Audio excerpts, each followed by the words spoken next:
I never planned to risk my life that night, but it almost happened. I was in labor, scared out of my mind, begging a man near a car to help me. My water had already broken, and the pain felt like fire spreading through my body. He looked at me like I was losing my mind. I kept begging him to take me to the hospital. At first, he refused. Then something in his face changed. Maybe he saw my fear. Maybe he heard the baby already coming. The next thing I remember, I was in his back seat, squeezing the leather as hard as I could. Minutes later, I delivered my baby boy in the hospital. I should have been happy, but instead, I felt empty. When the nurse asked who the father was, I stayed silent because I had no one. I was completely alone. But the stranger wasn't. His father came to the car and started shouting at him for the mess. He blamed him for chasing girls again and threatened to cut him out of his will. Then the stranger held my hand and said I was his fiancée. My whole world froze.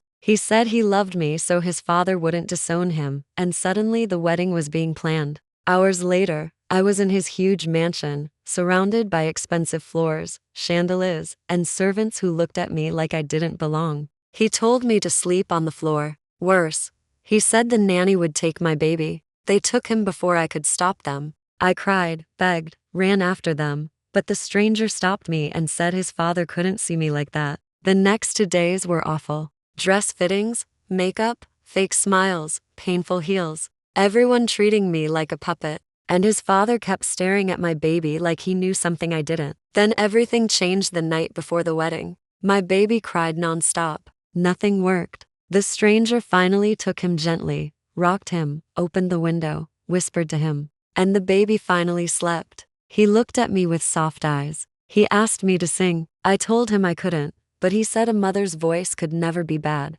So I sang, badly. He laughed, not to mock me, but to comfort me. For the first time in months, I felt safe. We fell asleep with the baby between us. When I woke up, he was still holding me. Later, during the wedding dress fitting, something hit me hard. The dress reminded me of someone I once loved, a mysterious man I met months ago. We had worn masks, never shared names, but the way he held me that night felt like real love. I ran out. The stranger followed. He asked, "Who hurt me?" All I could say was that he saved me. That night, he told me he also loved someone once, someone he lost, and he would never find a girl like her again. I didn't know he was talking about me. The wedding day arrived. We stood at the altar. The priest asked if anyone objected. His father stood up. He said the child was his. My world broke apart. The groom's face was full of shock. People gasped. His father said I seduced him for money.